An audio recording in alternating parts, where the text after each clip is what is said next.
అందరికీ నమస్కారం. ఈ రోజు మనతో ఉన్నారు ప్రముఖ ఆధ్యాత్మికవేత్త, జ్యోతిష్య మరియు వాస్తు పండితులు బ్రహ్మశ్రీ గుండెపూడి శివశ్రీధర్ శర్మ గురువు గారు ఉన్నారు. మాట్లాడదాం. జై శ్రీరామ్. శ్రీమాత్రే నమః. శ్రీ గురుభ్యో నమః. గురుగారు, ప్రతి ఒక్కరికి డబ్బులు అవసరమే, కానీ చిన్న చిన్న అవసరాలు వచ్చినప్పుడు కొంతమందికి ఆటోమేటిక్ గా అవి సమకూరుతాయి. మన ఇంట్లో ఉండడం గానీ, ఎవరైనా తెలిసిన వాళ్ళు ఇవ్వడం గానీ అవసరానికి ఇబ్బంది పడము. కానీ కొంతమంది చిన్న చిన్న అవసరాలకు కూడా డబ్బుల విషయంలో ఇబ్బంది పడతారు. ఇప్పుడు మనకి ఏది అవసరం వచ్చినా చిన్న చిన్న అవసరాలకి డబ్బులకి లోటు లేకుండా ఐశ్వర్యంగా ఉండాలి, ఇప్పుడు లక్ష్మీదేవి అనుగ్రహం కలగాలంటే ఏం చేయాలి? పెద్ద పెద్ద కాదు, చిన్న చిన్నగానే. సర్వే జనా సుఖినో భవంతు. అంతే. ముఖ్యంగా నాన్న, జ్యోతిష్ శాస్త్రంలో శుక్రగ్రహ ప్రభావం మన మీద చెడుగా ఉంటే అవసరాలకు డబ్బు రావు. శుక్రుడు మంచి యోగకారకమైనటువంటి స్థానంలో ఉంటే ₹1,00,00,000 అవసరమైన వస్తాయి నాన్న. కొంతమందికి డబ్బులు లేకపోయినా ఆ టైంకి వస్తాయి గురువు గారు. తారెడారిలో పడేసినా సరే గ్యారంటీ వాళ్ళ అవసరం తీరిపోతుంది. ఇక్కడ అదే చెప్తాను నేను. శుక్రగ్రహ ప్రభావం అనేది భోగలాలసతకి చిహ్నం. భోగాల్ని ఇస్తూ ఉంటాడు. ఇప్పుడు కొంతమంది ఇళ్లలో డబ్బులు పైసా ఉండవు, వాళ్ళ పిల్లల పుట్టినరోజు అనగానే విపరీతంగా వస్తాయి డబ్బులు, వచ్చేస్తే ఖర్చు అయిపోతాయి. అలానే కొంతమంది అవసరాలకి కొనుక్కోవడానికి నిజంగా అంటే బాధే, అది కూడా చాలా బాధాకరమైన విషయం. చిన్నపిల్లలు పుట్టినరోజు కూడా చేసుకోవడానికి అవకాశం లేకుండా బాధపడుతూ ఇంట్లోనే కూర్చున్నటువంటి వాళ్ళు చాలా మంది ఉన్నారు. నిజంగా ఒకప్పుడు నేను కూడా అలాంటి పరిస్థితులు అనుభవించినటువంటి వాడిని. పుట్టినరోజులేంటి, ఊళ్ళో జరుగుతున్న జాతరలేంటి, తిరణాలేంటి, దేనికి ఏమీ లేక ఇద్దరక్కలు, చెల్లి, నేను నలుగురం వీధి వాకిట్లో కూర్చొని ఉంటే అందరూ పిల్లలు తల్లిదండ్రులతో ఆడుకుంటూ బొమ్మలు కొనుక్కుంటూ ఉంటే అంతే చూస్తూ అమాయకంగా చూస్తూ కూర్చున్న రోజులు మాది. కొనివ్వమని అడగడానికి మా అమ్మ దగ్గర డబ్బులు ఏమన్న సంగతి మాకు తెలుసు. మా నాన్న లేరు, ఏం చేయాలి? ఎలాంటి ఘోరమైన పరిస్థితి ఆలోచించండి. వేసుకోవడానికి మంచి బట్టలు ఉండేవి కాదు. నిజంగా చెప్తున్నాను నాన్న, నేను మొహమాట పడాల్సిన అవసరం లేదు. ప్యాచెస్ వేసుకున్న నిక్కర్లు వేసుకుని తిరిగా నేను. తల్లి తండ్రి ఇద్దరు చనిపోయారు. మా వాచ్మెన్ వాళ్ళ పిల్లలు, తల్లిదండ్రులు ఇద్దరు చనిపోయారు. ఇంకో చోట తెలిసిన వాళ్ళు చెప్పారు, మీరు ఇద్దరిని దత్తత తీసుకుని చదివిస్తున్నారు కదా, ఈ ఇద్దరు పిల్లల తల్లిదండ్రులు కూడా చనిపోయారు.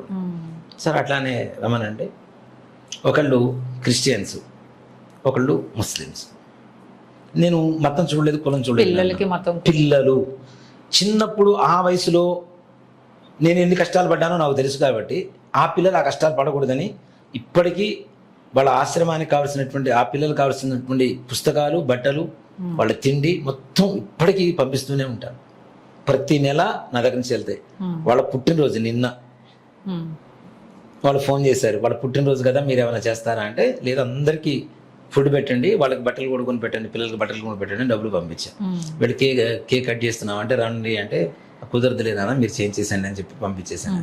సో ఆ కష్టాలు ఎవరికి రాకూడదు నాన్న. ఓ మాట చెప్పాలి అంటే, నిజంగా నేను చెప్తున్నా కదా, నేను బట్ట కష్టాలు అయితే పగవాడికి కూడా రాకూడదు. అందుకే మీకు కష్టం విలువ, మనుషుల విలువ, పరిస్థితుల విలువ అంతే కదా. సో ఇట్లాంటి పరిస్థితులు ఎవరికి రాకుండా ఉండాలంటే చిన్న చిట్కా, పెద్దగా కష్టపడద్దు, పెద్దగా ఖర్చు లేదు, శ్రమ వద్దు, టైం ఎక్కువగా వెచ్చించాల్సిన అవసరం లేదు. శుక్రవారం, మంగళవారం, వారానికి 2 రోజులు ఒక మారేడు దళం తీసుకోండి. ఒక్క మారేడు దళం, ఇంకెక్కువ కర్ల, ఒక మారేడు దళం తీసుకోండి. ఒక తేనె బాటిల్ చిన్నది ఇంతది కొంటే నేను చెప్పే పరిహారానికి దాదాపు 1 నెల రోజులు వస్తుంది మీకు. శుక్రవారం, మంగళవారం, శుక్రవారం, మంగళవారం 8 వారాలు వస్తాయి. 8 వారాలకి సరిపోయేంత తేనె ఒక చిన్న బాటిల్ తీసుకున్నా సరిపోతుంది. ఇంట్లో బీరువా పెట్టుకునే స్థానం ఉంటుంది, నైరుతి మూల అంటాం. నైరుతి అంటే ధనస్థానం అని చెప్పి అందరికీ తెలిసిన విషయం. ఆ ధనస్థానంలో కొద్దిగా నీళ్లు చల్లి తుడవండి. అది నేల కావచ్చు, మట్టి కావచ్చు, లేదంటే బండలు కావచ్చు, ఏదైనా సరే శుభ్రంగా తుడవండి. తుడిచి బియ్య పిండితో చిన్న ముగ్గు వేయండి, అష్టదళ పద్మం చిన్న ముగ్గు వేయండి. వేసి దాని మీద మారేడు దళాన్ని, ఈయన ఉంటుంది కదా కాడ, తూర్పుకు వచ్చేట్టుగా పెట్టండి. మీరు పడమరకి తిరిగి కూర్చోండి. ఇది పడమర, ఇటు తిరిగి కూర్చుంటాం. ఈయన ఈ కాడ నా వైపు ఉంటుంది, 3 దళాలు అటువైపు ఉంటాయి. పెట్టేసి మీ మనస్సులో సంకల్పం ఏదైతే ఆర్థికంగా బాగుండాలనో, రుణబాధలు తీరిపోవాలనో, ఐశ్వర్యం రావాలనో, అఖండమైనటువంటి లక్ష్మీ అనుగ్రహం కావాలని సంకల్పం ఏదైతే ఉంటుందో దాంతో ఓం శ్రీం హ్రీం శ్రీం మహాలక్ష్మీ నమో నమః, ఓం శ్రీం హ్రీం శ్రీం మహాలక్ష్మీ నమో నమః అని 11 సార్లు అమ్మవారిని జపం చేసుకొని తేనె చుక్కలు 3 ఆకుల మీద వేయండి, అంతే. ఏం లేదు, ఇంకా అదే పరిహారం. 3 ఆకుల మీద వేయండి, చీమలు వచ్చి తిని వెళ్ళిపోతాయి. అలా 2 నెలల పాటు మీరు అలవాటు చేసుకొని చేస్తే నిజంగా నాన్న మీ అవసరానికి కావాల్సినటువంటి డబ్బు తప్పనిసరిగా చేతికింద మీ అవసరాలు తీరుతాయి. ఏమీ లేని ఇంట్లో కూడా లక్ష్మీదేవి తప్పనిసరిగా స్థిర నివాసం ఉంటుంది. చీమలు తినడం వల్ల పుణ్యం వస్తుంది. అంతే నాన్న. భూత బలి అంటాం వాటిని. ఈ భూత బలి ద్వారా చీమలు ఆహారం అందించడం ద్వారా ఇక్కడ ఇంకొక ఇది కూడా చెప్తాం మీకు. మనం తేనె ఎలా ఉంటుంది, తీయగా కదా. మన మనసులో ఉండేటువంటి కోరిక అంటే మనకి తీపి, మనకి ఇష్టం కదా.